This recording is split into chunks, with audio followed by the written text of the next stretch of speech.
Welcome to this week's episode of Conundrums. I'm Jay Michael.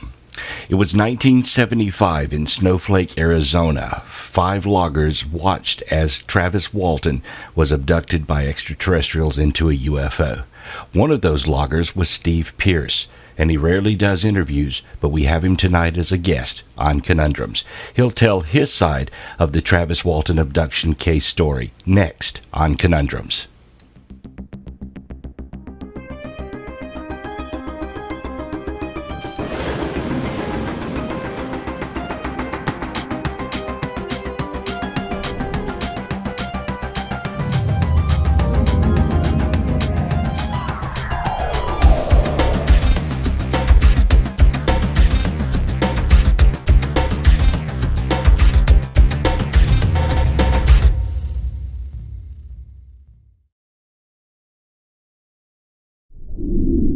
Our guest this week is Steve Pierce. Steve is one of the loggers that was with Travis Walton in 1975 when he was abducted by aliens. And Steve is here to tell us his side of the story. Steve, how are you this evening?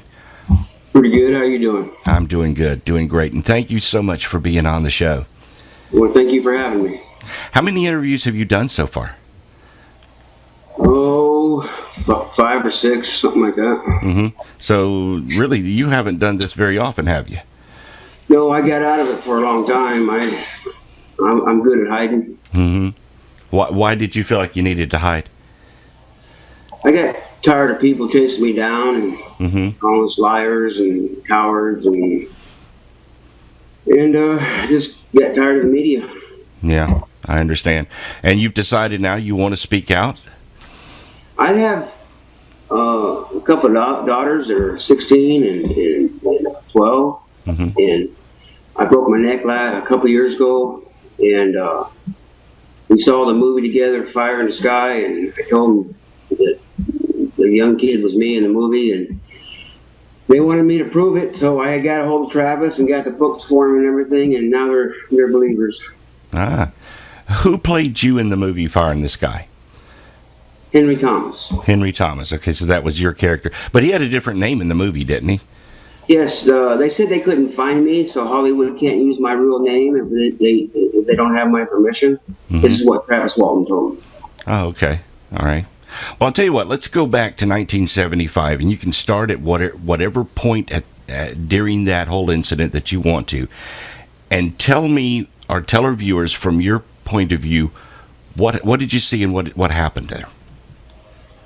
Okay, it was getting dark and we was working late that night because he was behind on the contract. And we loaded up and we headed home and we seen this bright object over to the right of us and we couldn't tell what it was and we thought it was something the hunters rigged up because it was hunting season. And so we got a little bit closer and we saw it and then we stopped and Travis gets out and it looks like he's being pulled towards it. Pulled towards it, okay. Yes, like he was hypnotized, because everybody was hollering at him to tell him to come back. And he wasn't responding. He was just, he was like, we were all paralyzed. I mean, we were all nervous. We really, well, he got in front of it, and this thing was just hovering in the air, and wasn't making no noise. It started rocking back and forth. It started making a beeping noise, then a loud pitching noise. This greenish blue light came out and zapped him, and it knocked him back about 15, 20 feet. And at the time that he went up there, Alan Dallas was on the floorboard. He hit the floorboard, and I had a perfect view. I could see everything. I was kind of like hanging out the window watching everything. And as soon as I seen Travis hit the ground, I said, it got him. And as soon as I said it got him, Mike took off. And he took off running over everything. Well, when we finally got him to stop, about a mile or so down the road, we all got out. And as we got out, we could see it take off. It was gone. Of course, in the movie, there was like an argument in the truck and then Mike decided to drive away. So you're saying that the moment someone said they got him, he just took off. I said that. Yeah, he just took off then. Yes. And also, Travis says that he intentionally walked towards it and was standing there, and then it zapped him. Do you think that he was actually being pulled towards it? Yes, in my opinion. Okay. So he had no control. He was just being drawn into this thing. Yes. Okay. So you guys just drove off at that point, and what happened then? Well, we finally got Mike to stop, and we all got out, and we seen it take off. Mm-hmm. And Mike hit to the ground, bawling, really upset, saying, look what I've done, look what I've done. I left my friend behind. Mm-hmm. And then John Gillette and Kenny Peterson, since I was a kid, they ain't gonna listen to me anyway. They took control. If it wasn't for them, I don't think we would have went back and looked for Travis. And I think it was Dwayne Smith who said that he thinks Travis was incinerated. And I said no. I said I seen him hit the ground. Mm-hmm. And then we sat there and we talked about it. Should we go call the cops or go back and look for him? Mm-hmm. Well, Kenny Peterson took control, John Gillette, and I was scared to death. I was a kid, Sure. And so we all decided to go back and look for him. So we turned around and went back and looked for him. And we had one flashlight. And we couldn't find him, And we looked for him for a little while, and we decided to go back to Heber and call the cops. Well, when we get there, Mike's still upset. So Kenny Peterson, if I believe, is the one who called the sheriff's department. Right. And the sheriff's got out there, and we told him the story. Well, they did. I didn't say nothing. We told him the story, and he's looking around for beer cans, and because he thinks we're drunk. Right. And he couldn't find no beer cans. He's smelling our breath. There's nothing on our breath, Then he looks at Mike and says, Michael, you have to come back. And two others have to come back. So Kenny Peterson went back and Alan Dallas went back. Okay. In my mind, Travis Walton's dead. Right. Why would I want to go look for a dead body? Mm-hmm. So me, John Gillette, Dwayne Smith, we went back to Snowflake. Well, they went out and looked for him. They couldn't find him. The next morning, they had a big old posse out there looking for him. I heard it was pretty big. I didn't go. The cops came to the door telling my mom the night before I told my mom what happened. Right. The next morning, the cops are telling my mom, well, we think that they killed Travis. We don't think Steve killed him, but we think he's covering up, Mm-hmm. So as they're talking to my mom, I slip out the back door, and I hid for the rest of the day. That's the reason I wasn't out there. Mm-hmm. And so I went to a girlfriend's house, spent the day over there, and at lunchtime, her mom came over there and came home for lunch. And I was in the back bedroom, and she didn't know I was back there. She was telling her that, you can't see this boy no more.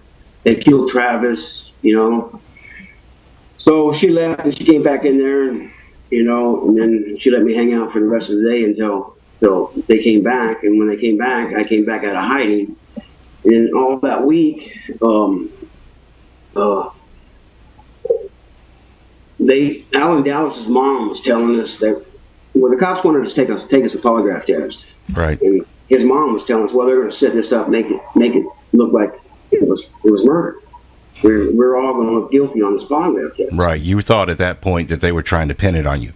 Yes. Mm-hmm. Yeah, for murder. Well, see, in the state of Arizona, you don't need a body. Right. For murder. And since I was involved in it, even if I didn't do the killing, I would be just as blamed as everybody else because I'm covering it up. Right. So they thought I was helping them cover it up. And they thought John Gillette did the killing. I'm pretty sure. And because according to him, they had a cop following him all the time. They were searching, for Travis and asking, well, you might as well just tell us the truth, what really happened, Mm-hmm. Well, that's his story. But anyway. Was he the one that had the criminal record? No, that was Alan Dallas. Dallas, okay. Yes. Okay, go ahead. Well, they took us, they wanted to take us a polygraph test. So they set this polygraph test up in Holbrook, and I wasn't going to go. I thought they were going to, fix it where we were guilty, So the morning that this happened, I was going to sneak out the back door again, hide again. I really got really good at hiding in 35 years. and so I snuck out the back door again, and there was the cops. Well, they made me go. My mom came out there and said, "You're going, you're going, you're going." So my mom put me in the car. My mom took me to Holbrook. I'm 17. I live at home. Right. We get there. Everybody's arguing with each other. What they're going to say, what questions they're going to ask. I'm not saying a word. I didn't say very much for like 5 days, and because I thought Travis was dead and he was going to get us for murder. So we drew straws. Who get to go first? Well, I ended up going first, and I went in there and they strapped me all up and asked me all these questions, and if we did any body harm to Travis. Do you know if I know anybody did body harm? Do you know who killed Travis? Did we see a UFO? And I passed it. I passed it with flying colors, but one of the guys didn't pass it. Which one? Alan Dallas. Okay. But he passed it. It was inconclusive. It wasn't like he flunked it. But I believe they did that just to scare us. Because we were coming up like we were telling the truth, because we were telling the truth. And the cops were just trying to trick us, And then the next day is when Travis came back. When did you find out that Travis was back?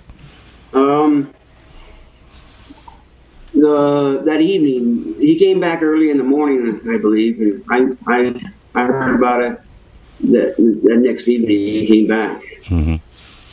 How did you hear about it?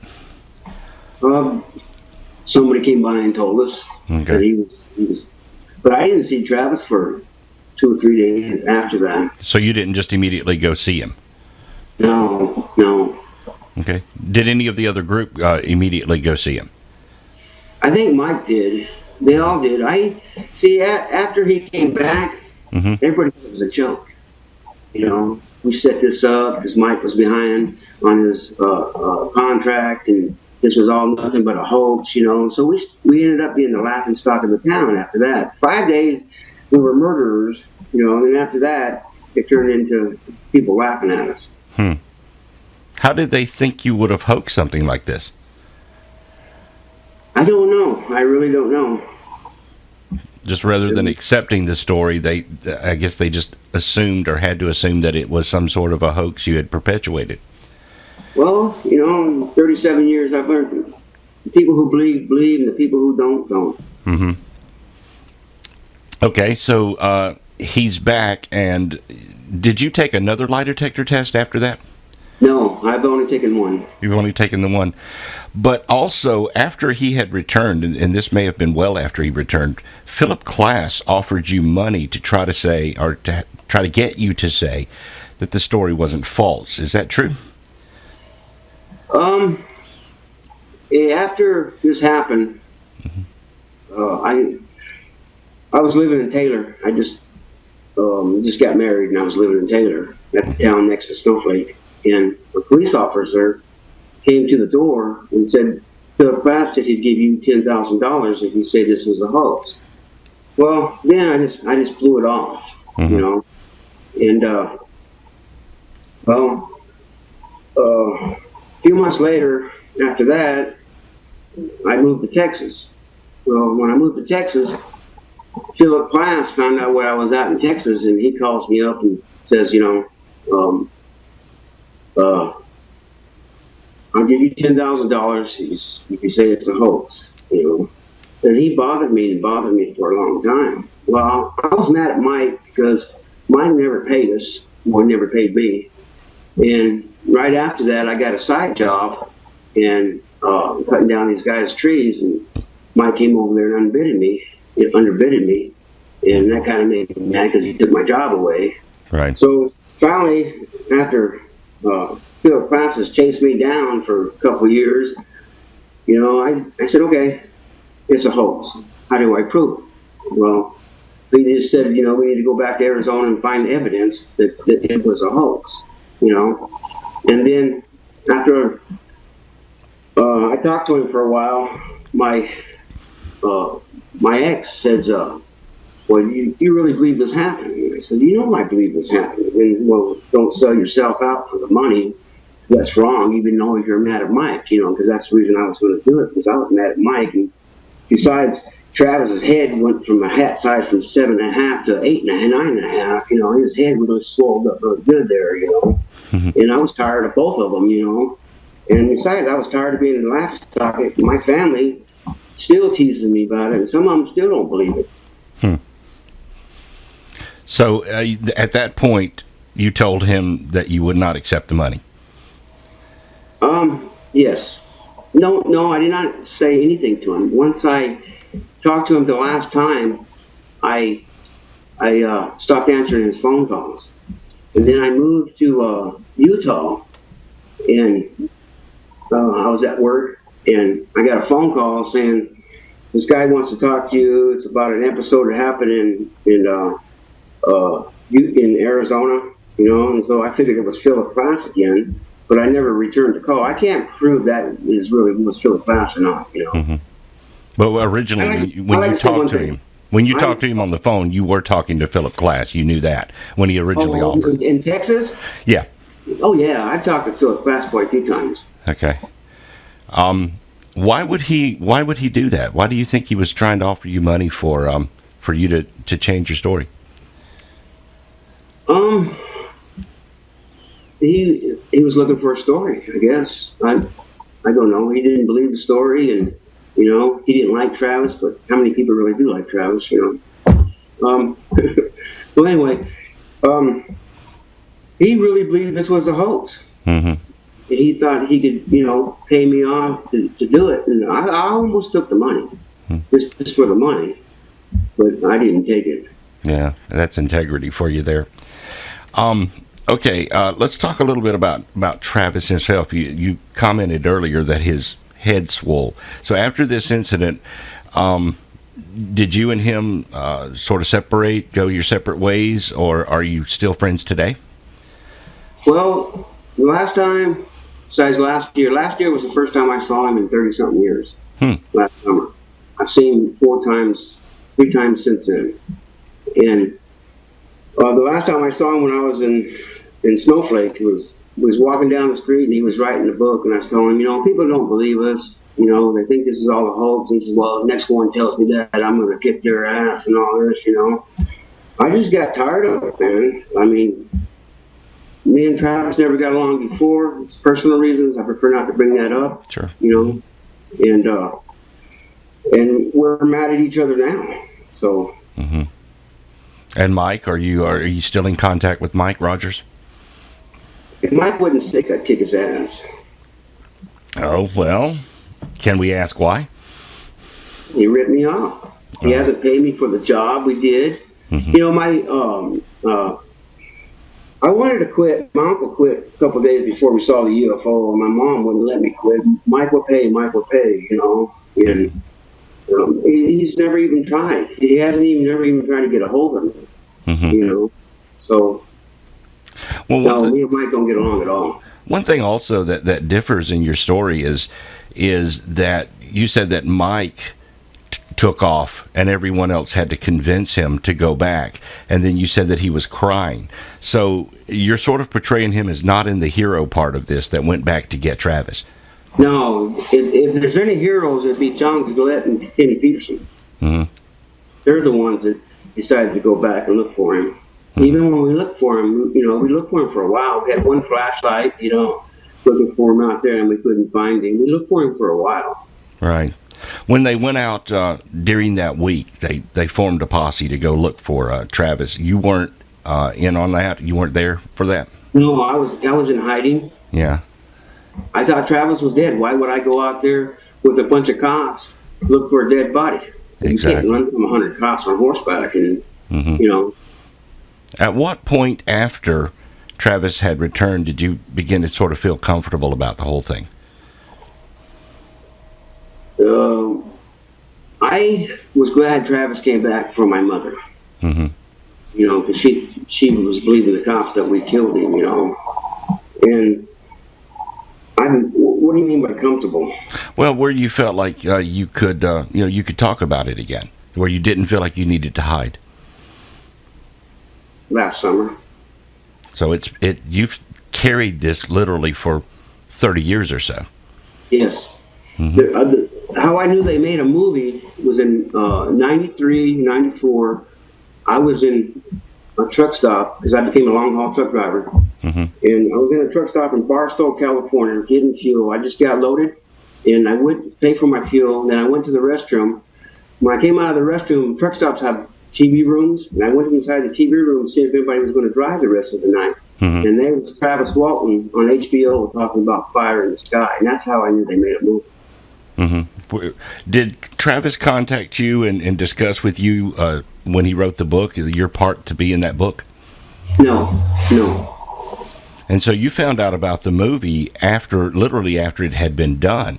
You received no royalties or anything from your character being portrayed in that book? I mean, in that movie? I haven't made no money off of anything. Mm-hmm. Are you comfortable with that, or do you want to try to get something from it? Because, I mean, it is your story as well as his. Well, it's kind of late now, I think. Yeah. How does your family now, how are they accepting the story now? I've still got a younger brother that doesn't believe it. Mm-hmm. And my older brother, if he says, well, if you say it's true, it's true. So it's kind of, iffy with him. If he saw one, then he would believe it. Since he ain't never seen one, he doesn't believe in UFOs. Right. Well, of course, you've seen one, but how has that affected your beliefs in extraterrestrials and UFOs? I believe in UFOs. Mm-hmm. I've been chased by one night, 2 o'clock in the morning, going down the highway. Oh, well, tell us about that. Yeah, I was up on Highway 666, going towards Shiprock, New Mexico. It's like 2 or 3 o'clock in the morning, and I see something hovering behind me, and I'm in a big truck, of course, and it follows me, then it gets on top of me, and then I found this gas station that's closed, but there's a light on, mm-hmm. Street light. So I pull underneath the street light and jump out, and once I jump out, there were some car headlights. I could see some headlights coming down the road, and when I jumped out and looked up, I could see it there. Then it took off, and then it was gone, and I didn't see it. I've seen them about 20-something. I've seen about 20-something of them. Oh wow! So that's a lot of encounters, and this has all occurred since the Travis Walton incident, or the incident in Snowflake. Before this happened, I lived outside of Snowflake before my mom moved us into town, mm-hmm. And at nighttime there was a mesa on the side of this where we lived. And there was a mountain there, and there was a mesa there. And at nighttime, because there was no electricity out there, so when it got dark out there, it got dark, so you could see these little, lights flying around up there. And my aunt and uncle, they saw one out there. So I've had a couple families that have seen them. That is interesting. Why was it simply? Do you think it was simply a chance encounter that you guys happened to drive around and see this thing, or do you think they were sitting there waiting for you? I thought about that. I really don't know. I mean, if they were that smart, wouldn't you think they were sitting there waiting for us? Probably so. Why you? Why do you think you guys were targeted? I really don't know. I really don't know. Do you believe that if you had stayed there after Travis was, zapped with the light, that maybe they would have tried to take all of you? Yes. So yes. That was part of the modus operandi to take off, to run. Did you feel that maybe there was something after you? I wasn't driving. Of course, Roger was driving. But do you think that may have affected him, that he thought he was about to be abducted? I think so, yes. And plus, he had the rest of the crew to worry about. Right. You know. So you didn't necessarily perceive it as a unknown of something that had happened to them. You were perceiving this as a spaceship and that they could possibly come after you. Yes. Yeah, when we took off, Mike kept hollering back, see if it's following us, see if it's following us, because we thought it was going to follow us, you know, and it didn't follow us. During the 5 days, as you guys were together, did y'all talk about extraterrestrials and what you thought it was? I didn't talk to none of them. I stayed away from everybody. Right. I stayed in my own little world. I was scared to death. I thought Travis was dead. Yeah. There was.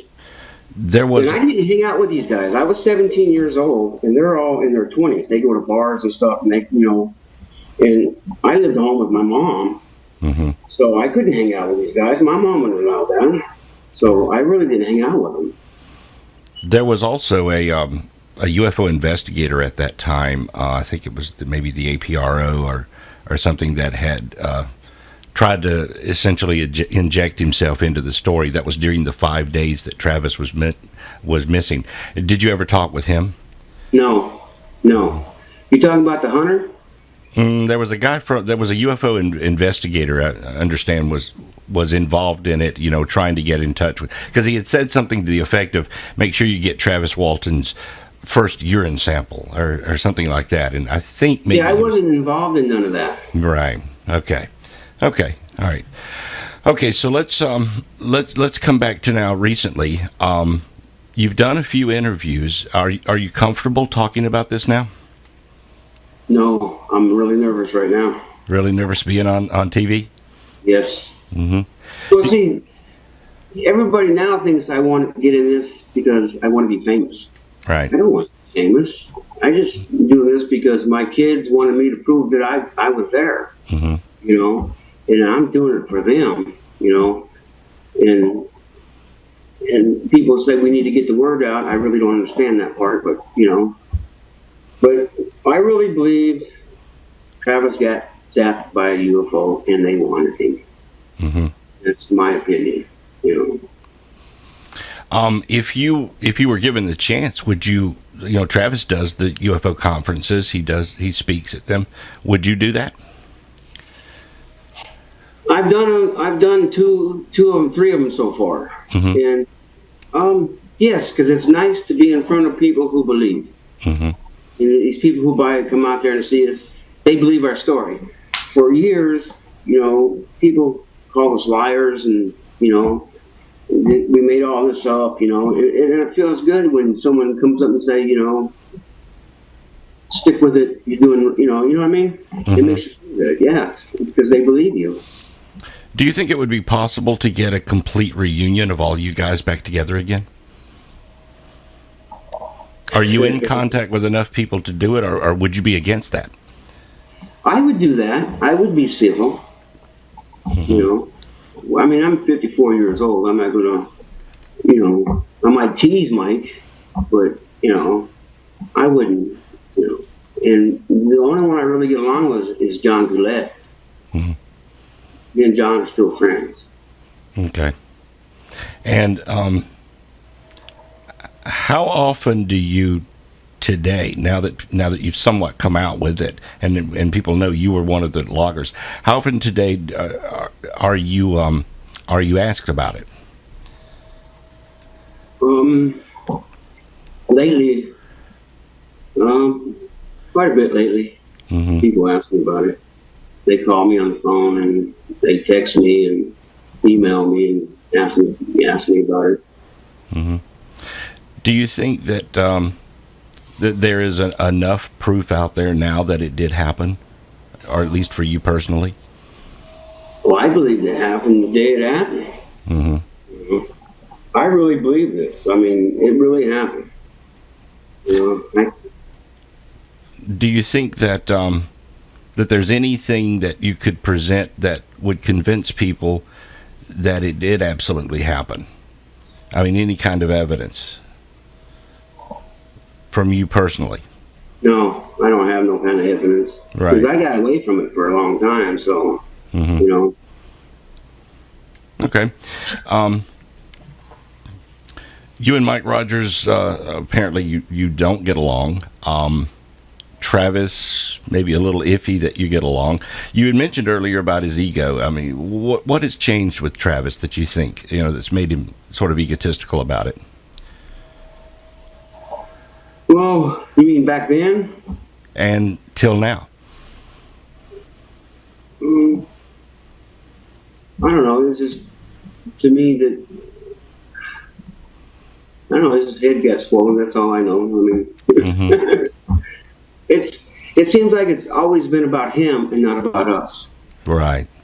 And it wasn't for us, he wouldn't have a story. Who would believe this was him? Yeah. And he's left us out of it for so long. And now he acts like he wants us in it, but I don't know if he really does or not. So. Okay. The part or the time that he was on board the UFO, of course, that's completely different from what was portrayed in the movie. Have you ever sat and talked with him about that, maybe even recently, about the time? No, I have never talked to Travis about it. Even at the conferences, we rarely talk to each other. Okay. Do you believe his story, though, of what happened inside the craft? Yes. You have no doubt that is what occurred? Yes, I believe his story. Okay. All right. You mentioned your daughters earlier. Do you think you've proved to them that you were the person there? Yes, after the night especially. What do they say now? They believe it. The 12-year-old won't talk about it at school because people don't believe it. So so she's afraid to talk about it at school. But they believe. Mm-hmm. When did you start driving trucks? Back in the 80s. Do you own your own truck now, your own trucking company, or do you just outsource? No, I'm retired. A couple years ago, I fell off a load and broke my neck. Mm-hmm. And they retired me. I'm on disability. Okay. Well, let's go back now. We've talked about you and recently. Let's go back now to 1975 and the incident that had occurred there. When you guys, I think some folks may think that you guys were like best friends or something that were up there. You hardly knew each other, right? Yeah, we knew each other from town, but no, I didn't hang out with them, no. Had you ever worked with them before on any other jobs? No. One of your contentions was being paid for the job. Was this like I know that that Travis had or Roger had the contract to cut the trees. Were you would have been paid directly from the Forestry Service or from Roger himself? Okay, what I understood is we had to get so much done before the Forest Department would pay Mike, and then Mike would pay us. And we were behind anyway, So if Mike didn't get paid, we didn't get paid. Okay. But one doesn't have nothing to do with the other, as far as I'm concerned. Right. Just because Mike didn't get paid doesn't mean we shouldn't get paid. Actually. Okay. And it is 1975. You're in the truck together. You're coming home from cutting trees that day. Who was the first person to see the UFO?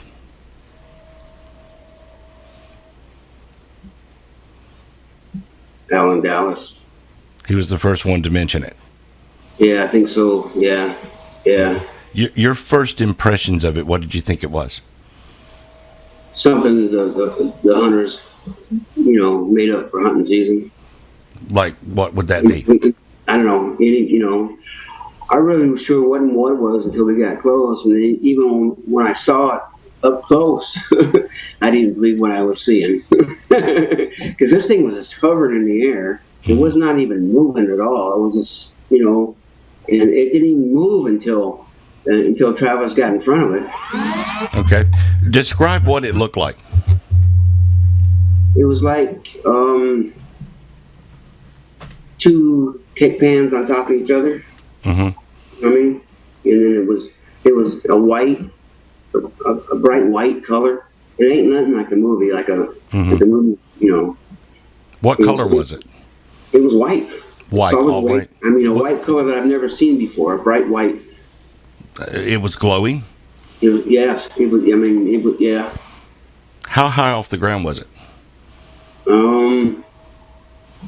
About 30 feet. So it was below tree line? Yes. I mean, it was close enough. It was probably 100 feet from it, you know. It was close enough we could spit on it. I mean, it was right there. So when Travis got out, how close did he get to it? Right in front of it. In front of it or directly under it? I'd say right in front of it. Okay. How did the beam look? What did the beam that hit him look like?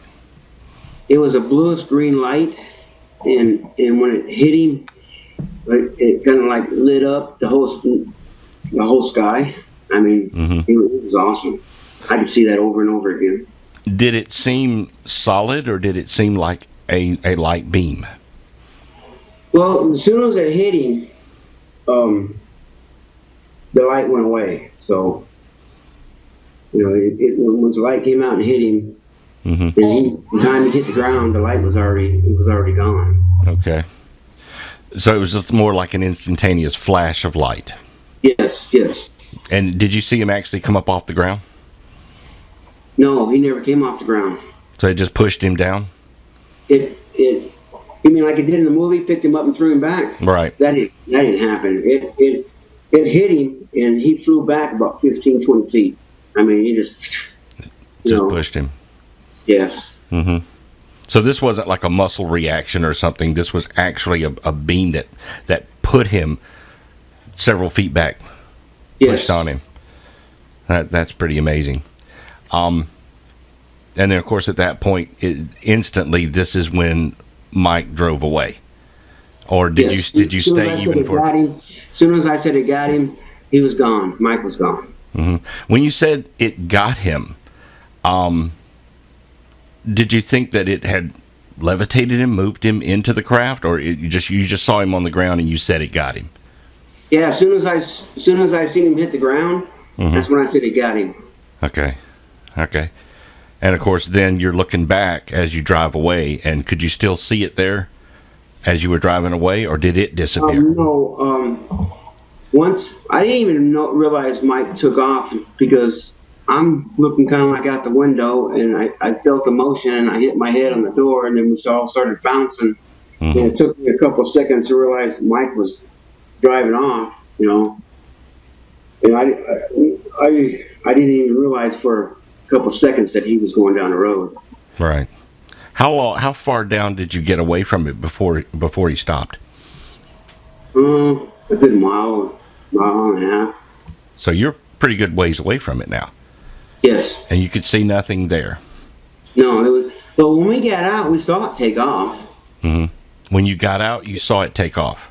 Yes, you can see the white light take off. Okay, so a mile and a half down the road, you guys get out of the vehicle. It might have been a half a mile. I'm not sure on exactly on that. It wasn't. It was about either half a mile or a mile. Okay, so you see it fly off, and is there debate going on now as to what to do? Yeah, we're all trying to figure out we should go back and look for him, or go to town. And Katie Peterson says, we can't just leave him. We have to go back and look for him. So we all went back and looked for him. And Mike is on the ground crying. Yes. Because he had left him. Yes. Who drove back? Mike did. Mike did. Okay. Yeah. So you get back up there, and it's completely dark now? It was really completely dark time we got back. Alrighty. Now, when you got back into town, the drive back into town, was it hurried? Was it rushed? Or were you driving kind of slow now, like you think he's gone? And did you talk to each other on the drive back? We were in kind of a hurry, and they were talking, yeah. I didn't do much talking after that. What were they talking about? How were they discussing it? How was it affecting them? They're not going to believe us. Yeah, so it was just... So I wanted to go home. I think I would too. Yeah, I'd want to go home too. Go crawl in the bed, curl up under the sheets, forget the whole thing happened, right? Next to my mama. Yeah. So you got back there, and where did you get when you make the phone call to the police? Okay, we went into town. We found a phone booth, and we called them from there. In the movie, it says we went inside of a restaurant, but that's not true. Yeah. So they just met you there at the phone booth? Outside. They met us outside. Yes. So describe now telling them the story. How did you go? Who told the story to the police? Who spoke for you? Mike did some talking, and Kenny Peterson did some talking. And you basically remained silent? Yes. Did they look at you and ask you, are you agreeing with what they're saying? Yeah, you kind of. Gillespie was more interested in Mike, and then, talking to Mike, because Mike was I'm a kid. You're not, Right. And Mike, he talked mostly to Mike. He told Mike that he has to go back with him, and then 2 other guys have to go back, and the other 3 can go home. Okay. And so you were one of the other 3, and you went home. Oh yeah, I thought Travis was dead. I wasn't gonna go back and look for a dead body. And did you wake up your mom when you got home and told her about it? Yes, I took her in the bathroom, and because I have 4 younger brothers, and they were all up, and so I took her in the bathroom and told her in the bathroom what happened, and I don't think she believed me, What did she say? What was she thinking? I mean, here's my son telling me he just saw a UFO and now his friend's missing. Yes. Yeah. Her eyes got pretty big, and she didn't really say much of nothing, And then the next day when the cops came, they told her that she thinks, told her that they think we killed him. So that really, got her, worried. And so this must be difficult for you because even your own mother doesn't believe you. Yeah, well, see, like a year and a half before that, me and my older brother are going down the road, and cops pulled us over, and one cop got behind us, and when we pulled over, another cop got beside us, and then another cop got in front of us, and they pulled out their guns and everything, and they thought me and my brother robbed the bank, and they're looking for the money and everything, and this is what popping in my head when they're talking to my mom. She didn't, we drove my mom a little crazy after my dad died. So all this now, I've been accused of bank robbery. Now I'm accused of murder, and my mom's going through all. You know what I mean? So well, why would they accuse you of a bank robbery? Why would they think it was you? Because the pickup we were driving was the same kind of pickup, and the 2 guys that robbed the bank looked like me and my brother. Were you kind of a rebellious kid? Maybe a little bit. Maybe just a little bit? Yeah. So your mom doesn't believe you. The cops are coming to your house the next day. And, of course, you're wanting to go and hide and all. What's going through your mind now the next day, a couple of days after that? How are you reacting to all of this? Thought I was going to go to jail for murder. So you were scared. To death, Scared 17-year-old boy. Yes.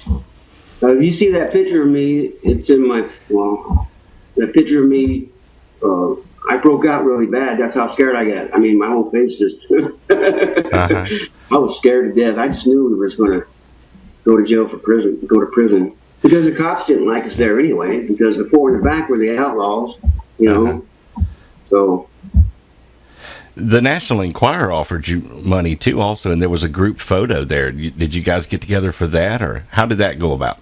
Not a group photo. It wasn't a group photo? It was them. I wasn't there. Oh, okay. All right. So you're not in my name is mentioned in it, but my picture is not. I'm not in that picture. And did they try to contact you? I met them once at night one night, and they was trying to tell us to keep it quiet, not to be talking about it to everybody because they wanted the story. But no, I really never talked to them. I didn't talk to very many people after that. Even my son was born July that following year. Mm-hmm. In Snowflake, well, it's another town next to Snowflake. It was not Snowflake, but Sholo. Mm-hmm. It's about 30, 40 miles away from Snowflake, and because there's not a hospital in Snowflake. And the National Star showed up there wanting an interview, at the hospital. That's the reason I left, because everybody, I may be 2 o'clock in the morning, people be knocking on your door, Mm-hmm. wanting an interview, wanting to talk to you, ask you all kinds of questions. You've already said it over and over and over again and again and again. After a while, you got tired of it, And then when he came back, they thought we were lying anyway. They thought it was just a big joke. It was a hoax, Mm-hmm. So this continued after the 5 days. They kept hounding you. Yes, Mm-hmm. yes. I think it was National Star. They even said it was a hoax, and I think Reader's Digest, they did an article too, if I believe. I might be wrong, but I'm pretty sure. But they said it was a hoax. A lot of people thought it was a hoax. Mm-hmm. Did the police show up after Travis returned and let you off the hook, let you know, hey, he was back, or you just? It wasn't the cops that told us. It was one of the people in town that were close friends with Travis. How long had he been back before word got out that he was back? Well, I didn't know until the next evening, so he was back quite a while, I guess.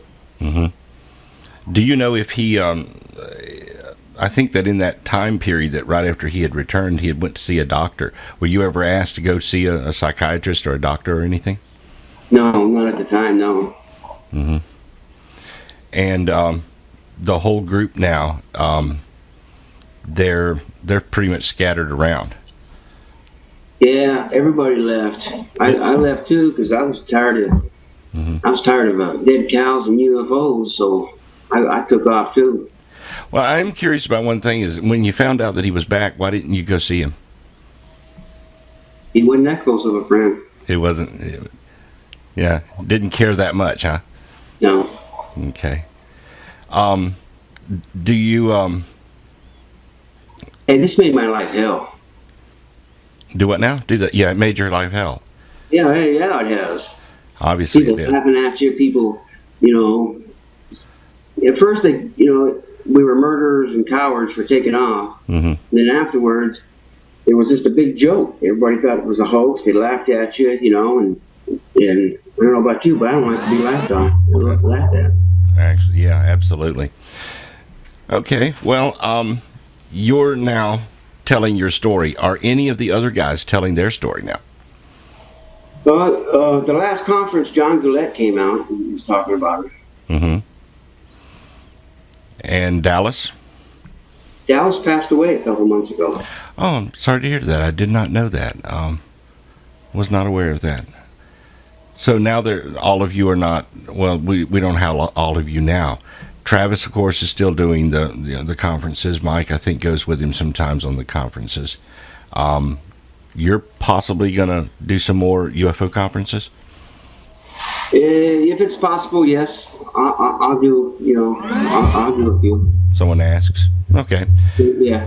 Well, if someone wanted to, are you open to let people contact you and ask you questions about the incident? Do you want that? Are you seeking that? Or do you not want Anybody can call me and ask me anything they want. Mm-hmm. Do you have a means? Maybe you want to mention your Facebook page or a means by which someone could get in touch with you? My email is steve.pierce@hotmail.com. Mm-hmm. So if anyone wants to talk with you about the encounter, or perhaps even invite you to be at a conference, you would be willing to talk with them about it? Yes. Fantastic. Well, Steve, I want to thank you personally for coming out and telling us your story on Conundrums. It's been fascinating. I know we kind of jumped around and covered a lot of different things, but I also know that it's a little difficult for you to tell this. Can you tell? You're a little nervous. Yeah. Yeah. Well, it was nice meeting you. Nice meeting you too. I didn't want to just hit it all at once, so we sort of spread it out a little bit over the 50 minutes we've been talking. But I'm really glad that you are telling your story now, and you said that you're not sure why you think that that you should tell the story, or why people feel that you should tell the story. But let me just say that it's very important to many people to hear you, and to see you, and to and to understand you as you relate what happened back then. Well, thank you. Thank you, Steve. Thank you for having me on your show. Fantastic, and we will see you next time on Conundrums.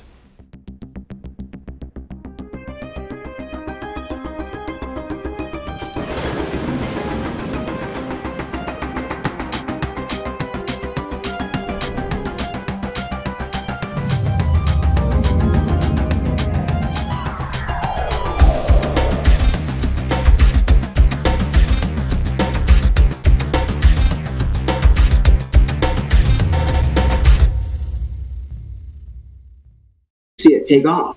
It was gone. Mm-hmm. Of course, in the movie, there was like an argument in the truck and then Mike decided to drive away. So you're saying that the moment someone said they got him, he just took off. I said that. Yeah, he just took off then. Yes. And also, Travis says that he intentionally walked towards it and was standing there, and then it zapped him. You think that he was actually being pulled towards it? Yes, in my opinion. Okay. So he had no control. He was just being drawn into this thing. Yes. Okay. So you guys just drove off at that point, and what happened then? Well, we finally got Mike to stop, and we all got out, and we seen it take off. Mm-hmm. And Mike hit to the ground, bawling, really upset, saying, look what I've done, look what I've done. I left my friend behind. Mm-hmm. And then John Gillette and Kenny Peterson, since I was a kid, they ain't gonna listen to me anyway. They took control. If it wasn't for them, I don't think we would have went back and looked at Travis. And I think it was Dwayne Smith who said that he thinks Travis was incinerated. And I said no. I said I seen him hit the ground. Mm-hmm. And then we sat there and we talked about it. Should we go call the cops or go back and look for him? Mm-hmm. Well, Kenny Peterson took control, John Gillette, and I was scared to death. I was rigged up because it was hunting season, and so we got a little bit closer, and well, we saw it, and then we stopped, and Travis gets out, and it looks like he's being pulled towards it.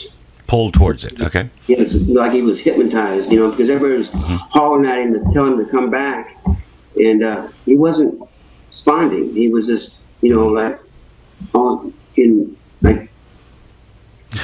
like, we were all paralyzed. I mean, we were all nervous. We really, well, he got in front of it, and this thing was just hovering in the air, and wasn't making no noise. Mm-hmm. It started rocking back and forth. It started making a beeping noise, then a loud pitching noise. This greenish blue light came out and zapped him, and it knocked him back about 15, 20 feet. And at the time that he went up there, Alan Dallas was on the floorboard. He hit the floorboard, and I had a perfect view. I could see everything. I was kind of like hanging out the window watching everything. Mm-hmm. And as soon as I seen Travis hit the ground, I said, it got him. And as soon as I said it got him, Mike took off. And he took off running over everything. Well, when we finally got him to stop, about a mile or so down the road, we all got out. And as we got out, we could... Welcome to this week's episode of Conundrums. I'm Jay Michael. It was 1975 in Snowflake, Arizona. 5 loggers watched as Travis Walton was abducted by extraterrestrials into a UFO. One of those loggers was Steve Pierce, and he rarely does interviews, but we have him tonight as a guest on Conundrums. He'll tell his side of the Travis Walton abduction case story next on Conundrums.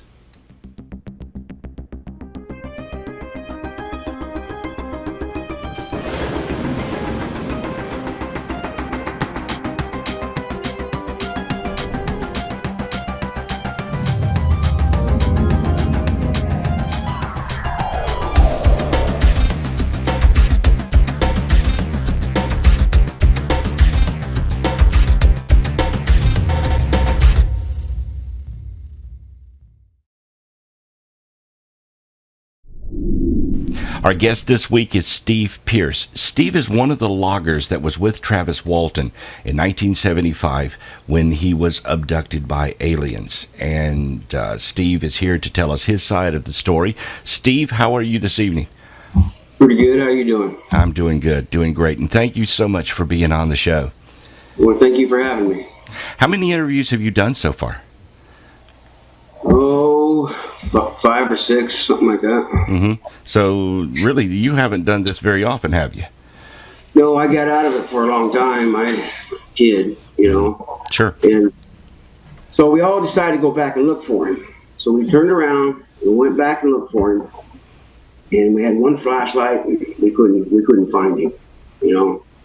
And we looked for him for a little while, and we decided to go back to Heber and call the cops. Well, when we get there, Mike's still upset. So Kenny Peterson, if I believe, is the one who called the sheriff's department. Right. And the sheriff's got out there, and we told him the story. Well, they did. I didn't say nothing. We told him the story, and he's looking around for beer cans, and because he thinks we're drunk. Right. And he couldn't find no beer cans. He's smelling our breath. There's nothing on our breath, you know. Then he looks at Mike and says, "Mike, you have to come back." And 2 others have to come back. So Kenny Peterson went back and Alan Dallas went back. Okay. In my mind, Travis Walton's dead. Right. Why would I want to go look for a dead body? You know? Mm-hmm. So me, John Goulet, Dwayne Smith, we went back to Snowflake. Well, they went out and looked for him. They couldn't find him. The next morning, they had a big old posse out there looking for him. I heard it was pretty big. I didn't go. The cops came to the door telling my mom. The night before, I told my mom what happened. Right. The next morning, the cops are telling my mom, well, we think that they killed Travis. We don't think Steve killed him, but we think he's covering up, Mm-hmm. you know. So I'm good at hiding. Mm-hmm. Why did you feel like you needed to hide? I got tired of people chasing me down and Mm-hmm. calling us liars and cowards, and I just got tired of the media. Yeah, I understand. And you've decided now you want to speak out? I have a couple of daughters that are 16 and 12, Mm-hmm. and I broke my neck a couple years ago, and we saw the movie together, Fire in the Sky, and I told them that the young kid was me in the movie, and they wanted me to prove it, so I got a hold of Travis and got the books for him and everything, and now they're believers. Ah. Who played you in the movie Fire in the Sky? Henry Thomas. Henry Thomas. Okay, so that was your character. But he had a different name in the movie, didn't he? Yes, they said they couldn't find me, so Hollywood can't use my real name if they don't have my permission. Mm-hmm. This is what Travis Walton told me. Oh, okay. All right.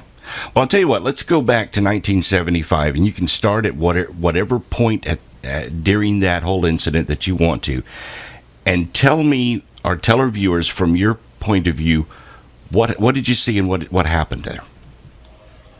Okay, it was getting dark and we was working late that night because he was behind on the contract. And we loaded up and we headed home, and we seen this bright object over to the right of us and we couldn't tell what it was, and Mm-hmm. we thought it was something the hunters